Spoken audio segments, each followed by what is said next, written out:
Next presentation is Dr. Basil Iannone, Standardizing Invasive Species Terminology to Enhance Stakeholder Education.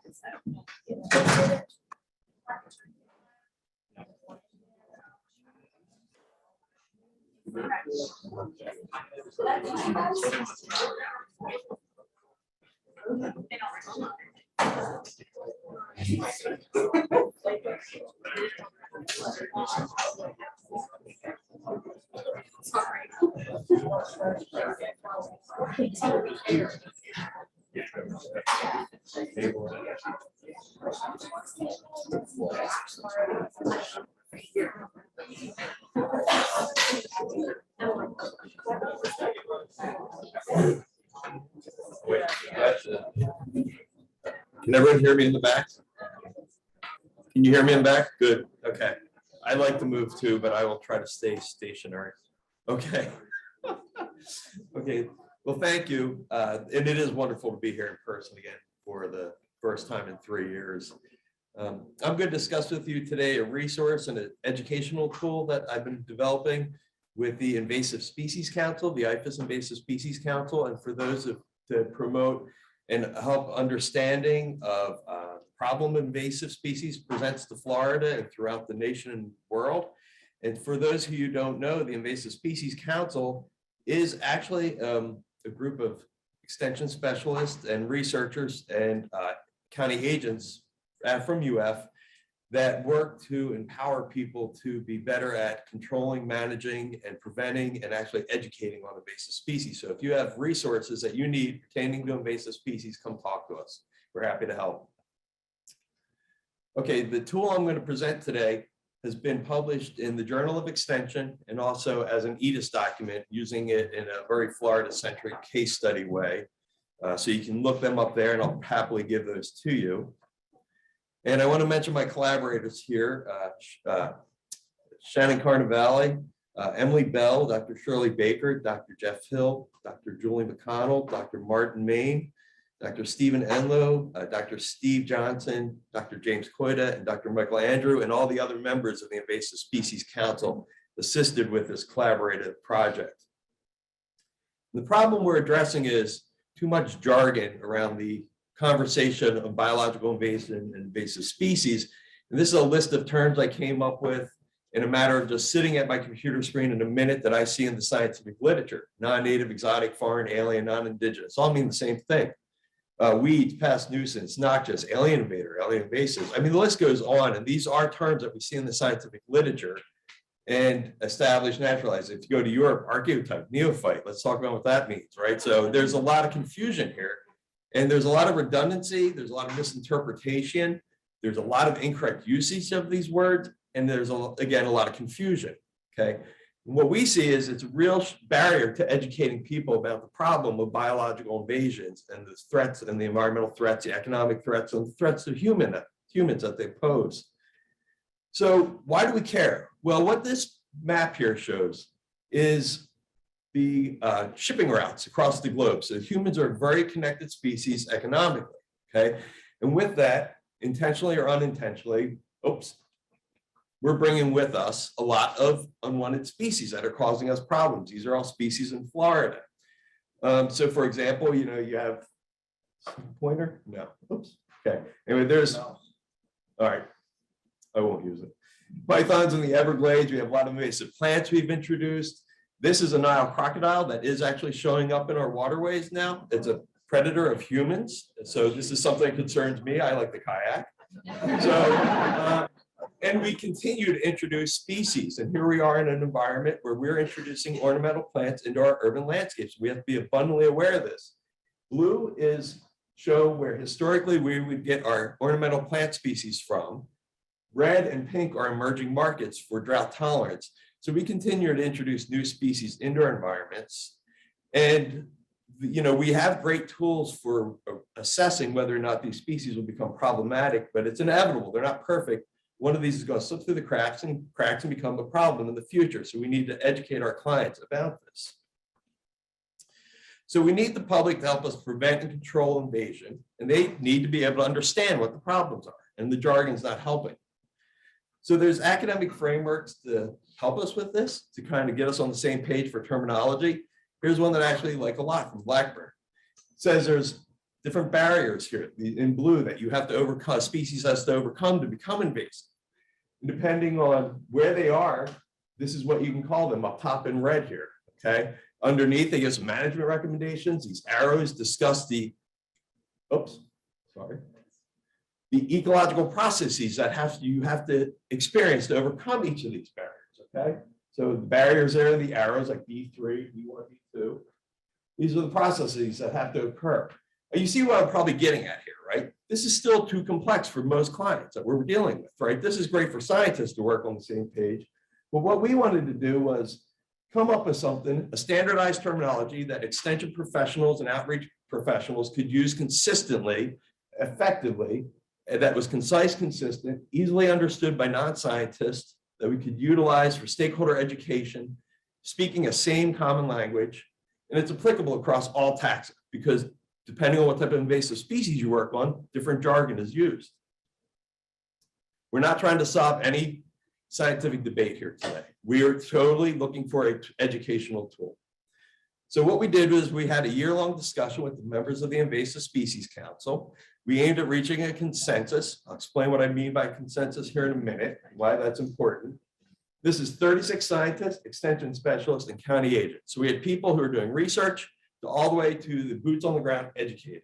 This was critical for this collaboration because we wanted this to be an educational tool. And the expertise also spanned all invasive taxa to ensure broad applicability, again, limiting the need for the number of terms we have to use to educate. So a consensus, okay, it's a decision that everyone can live with and support. This is critical. If I was the king of the world and I came up with my own list, it would have been different, okay? But we all worked together to come up with something that we could live with and support and we thought would be effective. I'll give examples of that as I go through the talk. Okay, these are the 7 terms, don't need to read them, I'll go through them. But what we thought was, when we looked at these terms, we said, okay, 7 terms can explain most conditions pertaining to biological invasions and the ecology that leads up to it. They're easily understood by our clients, and they're also broadly applicable across all taxa. So the first 2 species. Species is native, or I'm sorry, the first 2 terms are native and non-native. These are simply a species is or is not from a specified geographic area, okay?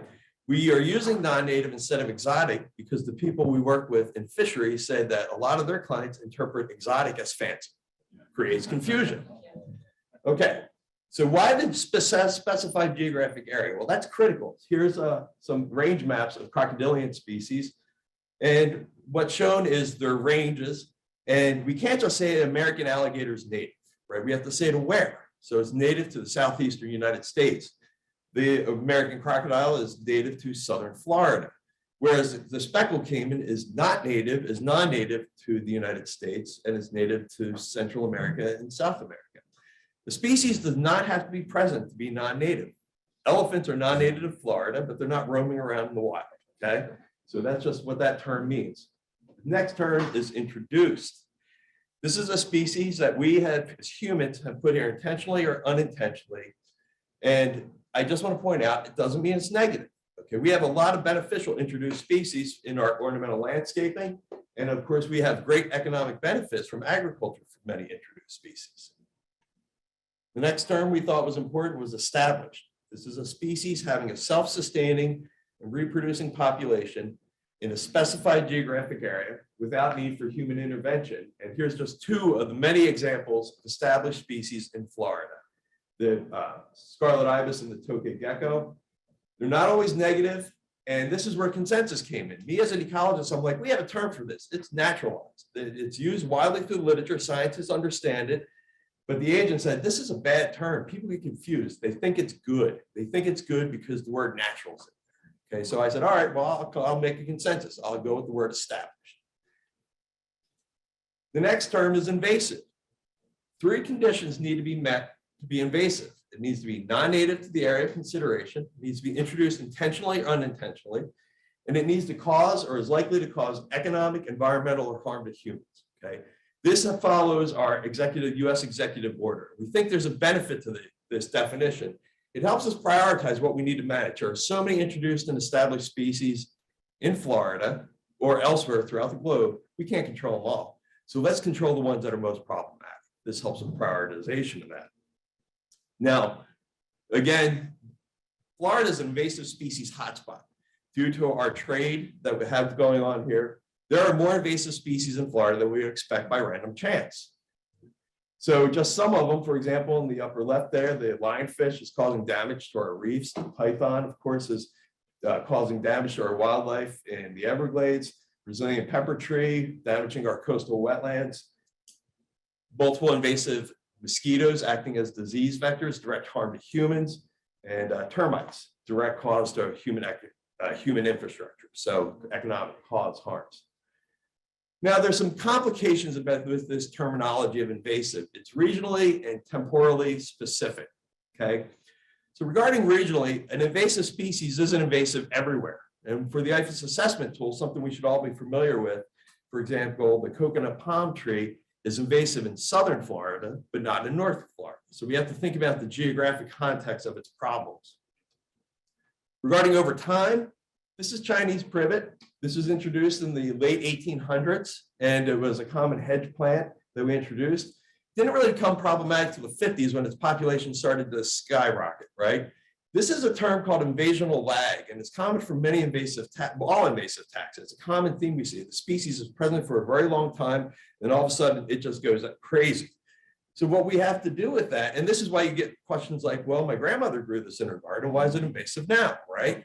So this is what we need to do is we need to periodically reassess the status of our species, and the IFAS assessment does actually aim to do that. Okay, the next term we said is nuisance, and it is an individual or group of individuals of species that cause management issues, property damage, presents a threat to public safety, or is an annoyance. We cannot apply this term to an entire species. An entire species is not a nuisance species, and I'll explain what I mean in a second here. It's applicable to native and non-native species. Invasive species, by definition, are nuisances, and it encapsulates weeds and pests. Okay, so in plants, we call nuisance weeds, and insects, they call them pests. So it allows us to use less jargon. Okay, what do I mean? Here, a species can't be a nuisance. Well, here's an invasive, or a grapevine. It's a grapevine, okay? Native grapevine. Out in the woods, growing by itself on a dead tree, it's perfectly fine. When it's growing in your restoration site and it's overgrowing your plant, it's a nuisance. Alligators in the lakes and the swamps, they're doing their thing. They're happy, they're fine. They're not bugging us. They're not a nuisance. On a golf course where they come into contact with humans, that's a nuisance individual. The last term we came up with was range change.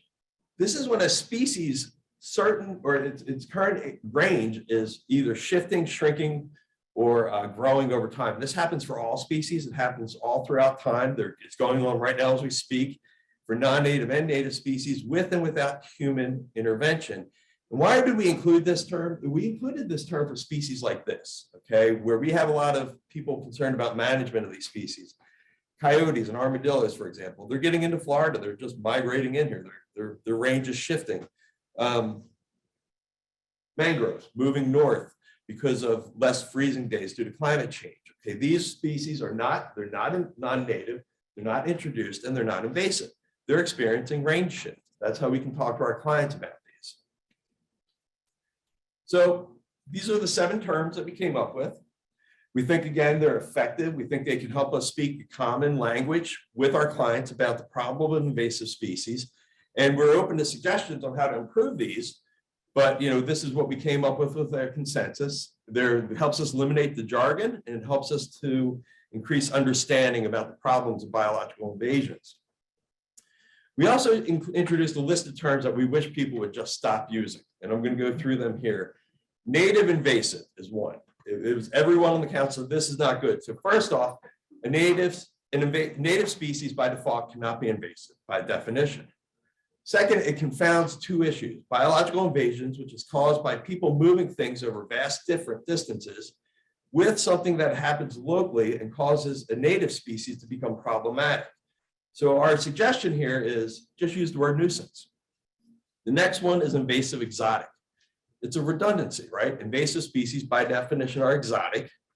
And also it creates confusion because now clients start to think that all exotic species are problematic.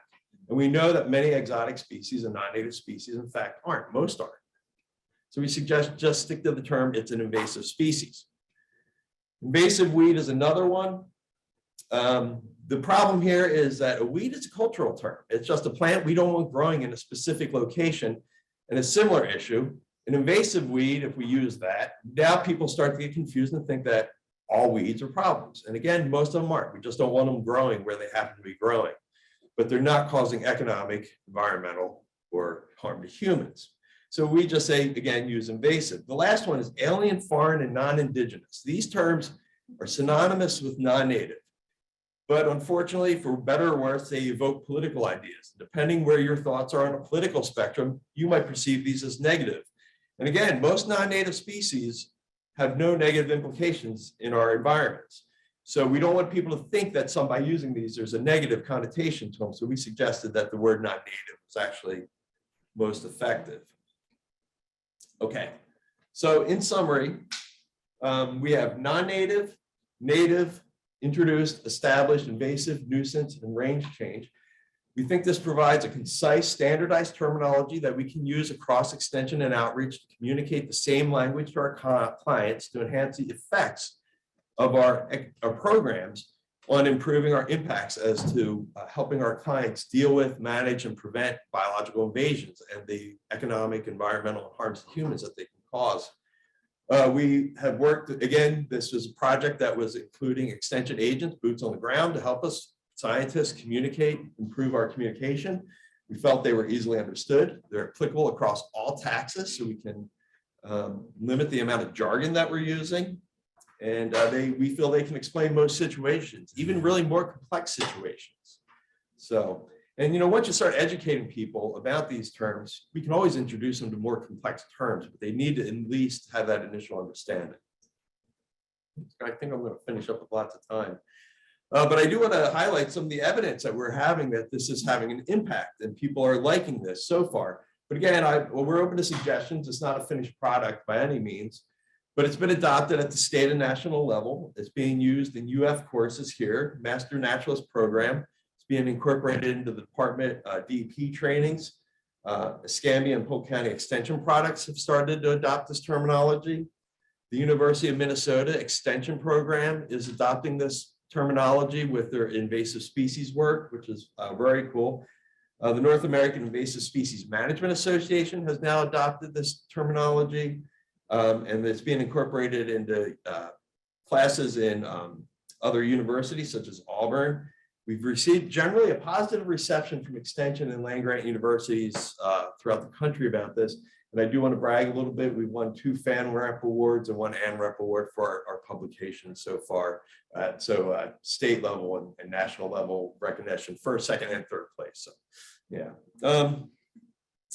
The other thing I do want to highlight real quick is that it also started some broader conversation, especially with the extension from University of Minnesota, about language in general, about communicating species. And I don't know if anyone's aware of this, but a lot of common language, common names have a lot of derogatory and xenophobic roots to them. So there's been some discussion about how we start to tackle that problem that stemmed from this sort of terminology, like how we use our terms, what they mean, and how people interpret them. So that's a work in progress.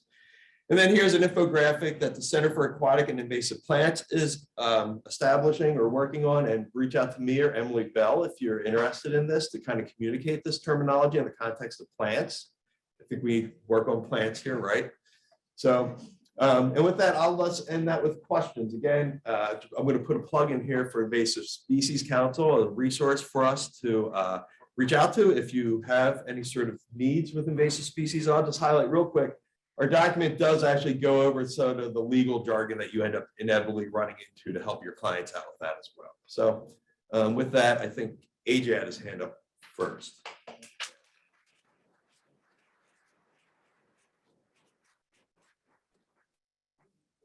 Basil, this is like a great example of combining special expertise with the education and the skills of knowledge.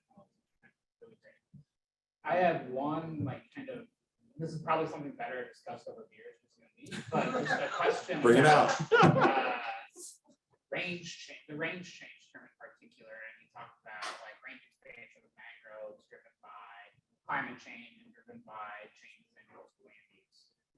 I'm wondering where the break point is for a species' historic range, and because to me, that range change is being induced by humans, and if they're not in the historic natural range, that would be a non-native species, even if it's migrating.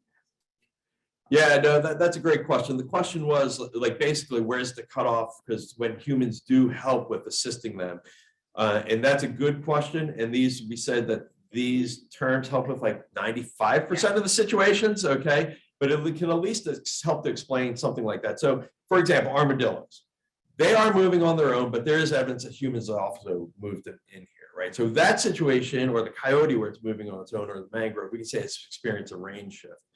But somebody moving blanket flower from Texas, I believe we think that the original range was now to Florida. I don't know. That's a good question, and that's something that you'd have to have a deeper conversation with your clients on. But no, Tim, you had your hand up too. Yeah, so I think this is great. It helps to pare down the language that we use. With regards to the natives and specifically for the nursery trade, if you have a cultivar of a native species, how would you classify that? So, for example, if you take a slender silhouette sweet gum, I think is considered a native species for Florida. Likely the slender silhouette was selected out of state, still within the native range of the sweet gum. If we use that cultivar, some people will call that a nativar, but if we use that in Florida, how do we identify it? I think you just said it nicely. It's a cultivar of a native species. I'm sorry. Thank you. Repeat question. The question was, how do we deal with cultivars that are stemmed from native species, but might come from the outside of Florida, right? Yes. And I forget the species example you gave. And that's, I think the way you just said it was very nicely. It's a cultivar that we developed from a native species from outside of its range. I mean, you did use few terms in defining that. So that's a tricky one. And it's one, again, you two are picking out the 5% of the things that we had with this. But no, it's a good question. I would say it's a cultivar that is bred from a native plant that was from Florida. That would be the best way I think you could say that. Yeah, but it raises a question though about genetic modification of native species that does lead to some aggressive behaviors. I worked with reed canary grass in the upper Midwest, for example. Very problematic species up there, but they're technically native.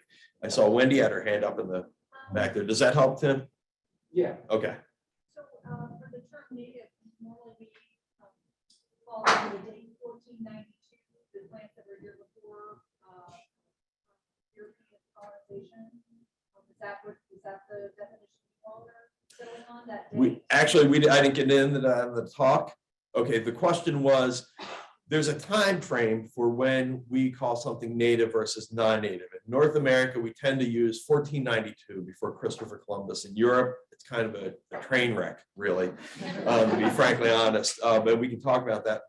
And what we described here in this paper in the Journal of Extension was that we did describe that in the Journal of Extension, and I think we do in the EDIS, that we by default treat 1492 before European settlement as after that as non-native. Before that, we assume it as native. But we also discuss that there's complications with that. We know that indigenous people have been moving plants around long before Europeans came here. So we do discuss that sort of caveat. Yeah, thank you. And then, sorry, yes. So just from I guess an extension agent educator perspective, you've probably seen there's been a number of workshops and presentations and also a bookstore poster that's got the title Alien Invaders. So is it your recommendation that I think it's an attention catcher, when you're doing a workshop for the public, we're doing a workshop on invasive species. We're doing a workshop on alien invaders. It's kind of sometimes an attention getter. So would you advise for us as a public educator not to use those terms at all, and maybe recommend that the bookstore revisit that poster? We would like to work towards using a common language where we're all speaking the same thing, so we're not confusing clients. Oh, I'm sorry, I'm not horrible at this. Okay, the question was, and would we advise alien invaders as a way to be a catchy term to attract people's attention. Would we advise against changing the language that exists already in our EDIS and Extension bookstore? And our argument is, yes, we should be trying to work slowly but surely to a common language so that we can all speak the same language to our clients.